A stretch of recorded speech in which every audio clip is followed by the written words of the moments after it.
राकेश टिकैत की भरी सभा में बेइज्जती हुई, किसानों के बीच में किरकिरी हुई और लोगों ने यह तक कहा कि भाई तुम जो कलकत्ता तक इसका चुनाव लड़वाने गए थे, पश्चिम बंगाल तक गए थे, तुम्हारी तो बड़ी बेइज्जती कर दी कि ममता बनर्जी आएगी आएगी आएगी और आई नहीं। ममता बनर्जी बिना मिले बॉर्डर पे जो गई, उसका एक रीजन यही माना जा रहा है कि वो राकेश टिकैत से नाराज है। नमस्कार, मैं हूं पवन त्यागी। ममता बनर्जी दिल्ली 5 दिवसीय दौरे पे आई, लेकिन राकेश टिकैत से नहीं मिली। इसको लेकर बहुत चर्चा चल रही है और चर्चा इसलिए है क्योंकि राकेश टिकैत वो व्यक्ति हैं जो किसानों के नाम पर दिल्ली को घेर के बैठे हैं। वो ममता बनर्जी को जिताने के लिए कलकत्ता तक गए, वहां जाकर सचिवालय में मुलाकात की और उन्होंने कहा कि हम भारतीय जनता पार्टी के कैंडिडेटों का विरोध करेंगे और ममता दीदी आपको जिताने के लिए काम करेंगे। जो व्यक्ति पूरा जत्था दल बल के साथ पश्चिम बंगाल तक ममता बनर्जी को जिताने की नीयत से गया, ये बात अलग है कि वो जिता नहीं पाए और ममता बनर्जी के वोट में कोई इजाफा नहीं कर पाए क्योंकि वहां कोई जानता नहीं राकेश टिकैत कौन है। और इसलिए ममता बनर्जी दिल्ली आई, पूरी तैयारी करके बैठे थे, रसगुल्ले मंगा रखे थे और भैया दरी वरी बिछा के तैयारी से बैठे थे, मीडिया वाले बुलाए हुए थे। वहां जब राकेश टिकैत ने घोषणा कर दी कि भाई बता दिया लोगों को भाई ममता बनर्जी आने वाली है, गांव से और लोग भी बुला लिए, लेकिन ममता बनर्जी नहीं आई। इसको लेकर आपको बताएं, राकेश टिकैत से जब पत्रकारों ने पूछा कि भाई आप तो इंतजार कर रहे थे और आप बता रहे थे ममता बनर्जी आने वाली है, यहां हमारा उत्साह बढ़ाने के लिए आएंगी, वो तो आई नहीं। तो उन्होंने बहाना खोजा और क्या कहा, उन्होंने कहा साहब मैंने तो कहा ही नहीं कि ममता बनर्जी यहां आएंगी, ये तो मीडिया वालों ने हमें बताया है। लेकिन वो ये नहीं बता पाए कि इंटेलिजेंस विभाग और पुलिस को किसने सूचना दी, उनको ये किसने कहा कि ममता बनर्जी का कार्यक्रम यहां आने का है। ये राकेश टिकैत की तरफ से सूचना दी गई थी, जिसके बाद आपको बताएं गाजीपुर बॉर्डर पर बम स्क्वाड, इंटेलिजेंस विभाग और पुलिस की सुरक्षा भी और ज्यादा बढ़ाई गई क्योंकि उनको लग रहा था कि ममता बनर्जी आएगी तो कुछ लोग और साथ में आएंगे और क्योंकि वो इस समय एक प्रदेश की सीएम है, उनकी सुरक्षा को ध्यान में रखते हुए सुरक्षा बलों की बढ़ोतरी की गई। लेकिन राकेश टिकैत की भरी सभा में बेइज्जती हुई, किसानों के बीच में किरकिरी हुई और लोगों ने यह तक कहा कि भाई तुम जो कलकत्ता तक इसका चुनाव लड़वाने गए थे, पश्चिम बंगाल तक गए थे, तुम्हारी तो बड़ी बेइज्जती कर दी कि ममता बनर्जी आएगी आएगी आएगी और आई नहीं। तो तुम्हें क्या तवज्जो दी उसने, और शायद वो इसलिए ममता बनर्जी नहीं आई। ममता बनर्जी का गुस्सा आप सब जानते हैं। ममता बनर्जी का विचार यह है कि राकेश टिकैत अगर नंदीग्राम ना जाता, शायद मैं जीत जाती। वो जो 2000 के लगभग वोट कम पड़ी वो राकेश टिकैत के जाने से हुआ क्योंकि वहां लोगों ने यह समझा कि ये तो केवल राजनीति कर रही है ममता बनर्जी, क्योंकि किसान की दुर्दशा के लिए, पश्चिम बंगाल के किसानों की दुर्दशा के लिए यदि कोई जिम्मेदार है तो वो ममता बनर्जी खुद है। राकेश टिकैत यदि पश्चिम बंगाल की भूमि में गए, उन्होंने वहां सभा की, तो उसके पहले उनको ममता बनर्जी से पूछना चाहिए था कि आपके राज्यों में किसान आत्महत्याएं कर रहे हैं, आपके राज्य के किसानों की जो दुर्दशा है, गरीबी की हालत है, उनको फसल का दाम ठीक नहीं मिल रहा है, उसके लिए आप क्या कर रही हैं। और एक भी सवाल उन्होंने मंच से उस ममता बनर्जी के बारे में नहीं किया जो 10 साल से वहां शासन में है, यानी मुख्यमंत्री है। तो वहां के किसान इससे गुस्से में आए कि यूं तो राकेश टिकैत किसान नेता बनते हैं, लेकिन ऐसा कैसा नेता है कि वो एक तरफ कह रहे हैं कि साहब हम तो किसान नेता के तौर पे आए हैं, हम ममता बनर्जी या किसी राजनीतिक दल के पक्ष में नहीं आए, हम तो बीजेपी के विरोध में आए हैं। तो आप उस बीजेपी के विरोध को करने के लिए पश्चिम बंगाल तक गए, जिस बीजेपी ने, यानी केंद्र सरकार ने हर किसान के खाते में 6000 रुपए उनको सम्मान निधि के नाम पे दिए हैं। और वो 6000 रुपए जो पश्चिम बंगाल के किसानों को भी मिलते, उन गरीबों के लिए वो 6000 रुपए बहुत वैल्यू रखते थे, उनको नहीं मिले। उसे रोकने के लिए अगर कोई जिम्मेदार है तो वो ममता बनर्जी है। तो राकेश टिकैत जी, अगर आप गए थे नंदीग्राम और ममता बनर्जी से आप मिले थे सचिवालय में जाकर, तो वहां सवाल करते कि आप कुछ भी करो, ये 6000 रुपए जो केंद्र दे रहा है ये तो आने दो, लेकिन ममता बनर्जी से उन्होंने कोई सवाल नहीं किया। इसी से पता लगा कि राकेश टिकैत शुद्ध रूप से राजनीति कर रहे हैं और वो कांग्रेस के लिए नहीं तो खालिस्तानियों के लिए काम कर रहे हैं, वरना ऐसा नहीं होता कि वो कलकत्ता गए, पश्चिम बंगाल गए और वो किसानों के मुद्दे पे बात ना करें। राकेश टिकैत का करैक्टर कैसा है कि वो देखो उत्तर प्रदेश के भी जो किसान हैं उनकी मूल समस्या क्या है। मैं मेरठ जिले का किसान परिवार से हूं।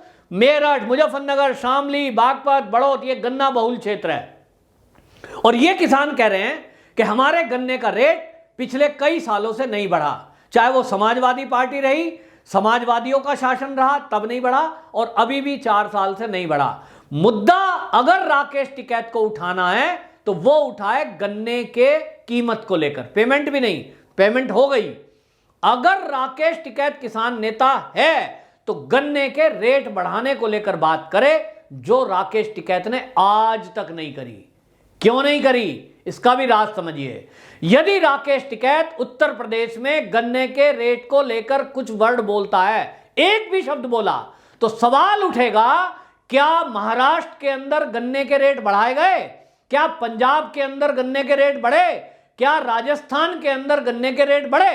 सवाल उठेगा, लोग पूछेंगे कि भाई राकेश टिकैत जी अगर आप उत्तर प्रदेश पे सवाल उठा रहे हो तो महाराष्ट्र के गन्ना किसानों का क्या हाल है। हां, उत्तर प्रदेश की योगी सरकार ने जो किया वो इतिहास में कभी नहीं हुआ।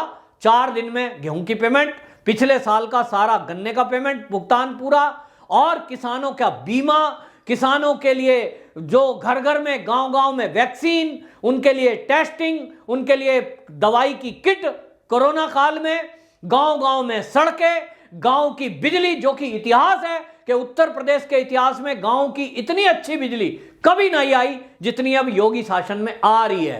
तो राकेश टिकैत के पास उत्तर प्रदेश में बात करने के लिए कोई मुद्दा नहीं है और इसलिए वो पश्चिम बंगाल में भी कुछ बात करके नहीं आए। इससे किसान वहां के नाराज हुए और किसानों ने ये ममता बनर्जी के विरोध में वोट किया।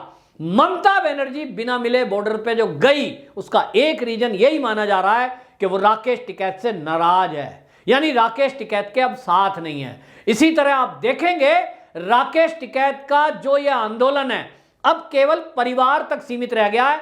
उनकी बेटे आ रहे हैं, बेटे की बहुएं आ रही हैं, पोते पोती आ रहे हैं, यानी रिश्तेदारों से चला रहे हैं काम। अब आम किसान जो मुजफ्फरनगर का है, मैं खुद मुजफ्फरनगर होकर आया हूं, मुजफ्फरनगर के लोग नहीं आ रहे। अब राकेश टिकैत के रिश्तेदार इस धरने प्रदर्शन में आ रहे हैं क्योंकि आम आदमियों को, किसानों को समझ में आ गया कि राकेश टिकैत तो केवल कांग्रेस के इशारे में चल रहे हैं। वो भाजपा का विरोध कर रहे हैं और उस भाजपा का विरोध कर रहे हैं जो देश हित में काम कर रही है, जो किसान हित में काम कर रही है, जो गरीबों के हित में काम कर रही है। और ये जो कांग्रेस है ये इन किसान नेताओं को इस्तेमाल कर रही है चीन के कहने से, ये चीन के इशारे पर काम कर रही है और खालिस्तानी समर्थक लोग इन किसानों के भेष में बैठे हुए इन नेताओं को इस्तेमाल कर रही है भारत में अराजकता फैलाने के लिए। इसी में आप देखिए पंजाब की जो अमरिंदर सिंह की सरकार है, यानी कांग्रेस की सरकार, उसने घोषणा करी है कि हम सब उन लोगों की मदद करेंगे जिनके ऊपर केस दर्ज हैं 26 जनवरी कांड के।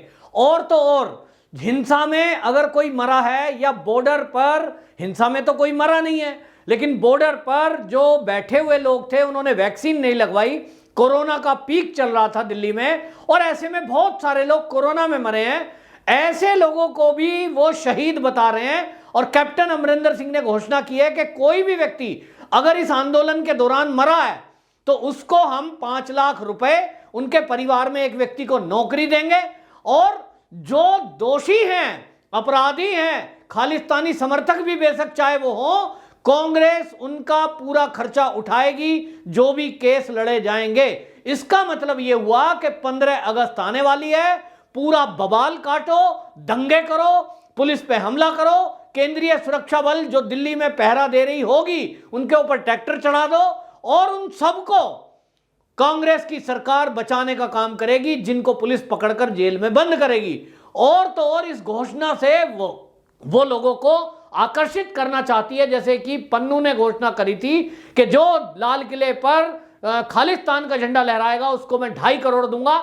इसी तरह की कोई योजना ये कांग्रेसी लाना चाहते हैं कि जो दिल्ली में दंगा करेगा, जो किसान आंदोलन के नाम पर पूरे देश में बवाल करेगा, वो अगर मर गया, स्वाभाविक मौत भी मर गया बुखार आके, तो उसको कांग्रेसी लोग सरकारी नौकरी उसके परिवार में और पैसे देंगे।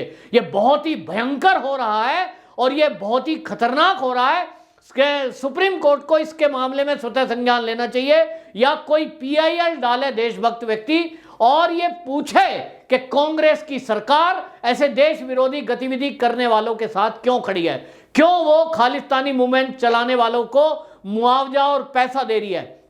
आपको बताएं, ये जो किसान आंदोलन है, इसके कारण केवल एक बॉर्डर की अगर बात करें, टिकरी बॉर्डर की, तो उस बॉर्डर पे ही आपको बताऊं, chamber of commerce and industries के जो अध्यक्ष हैं, उन्होंने बाकायदा प्रधानमंत्री को चिट्ठी लिखी है और उसमें लिखा कि अभी तक 8 महीने के अंदर 20,000 करोड़ रुपए का नुकसान इन इंडस्ट्रियों को हो चुका है जो टिकरी बॉर्डर से लगी हुई हैं। और इतना ही नहीं, लगभग 7.5 लाख जो एम्प्लॉई हैं, जो दिहाड़ी मजदूर थे, गरीब लोग थे, उनको इसमें घाटा हुआ है, यानी उनके पास रोजगार नहीं है। 7.5 लाख लोग उससे प्रभावित हुए हैं क्योंकि इसके आसपास केवल छोटी छोटी फैक्ट्रियां हैं, दुकान है, रोज आते थे, रोज कमाते थे। ऐसे लोगों को इसमें बहुत भारी झटका लगा है। ऐसे 7.5 लाख लोग इससे प्रभावित हुए हैं। लेकिन सवाल यह उठता है कि दिल्ली की केजरीवाल सरकार और ये कांग्रेसी ऐसे 7.5 लाख गरीबों के लिए कुछ नहीं सोच रहे और अपनी वोट लेने के लिए ऐसी गंदी राजनीति कर रहे हैं कि वो खालिस्तानी समर्थक और देश का कानून तोड़ने वाले, हिंसा करने वालों को बचाने में लगी हुई है। वंदे मातरम।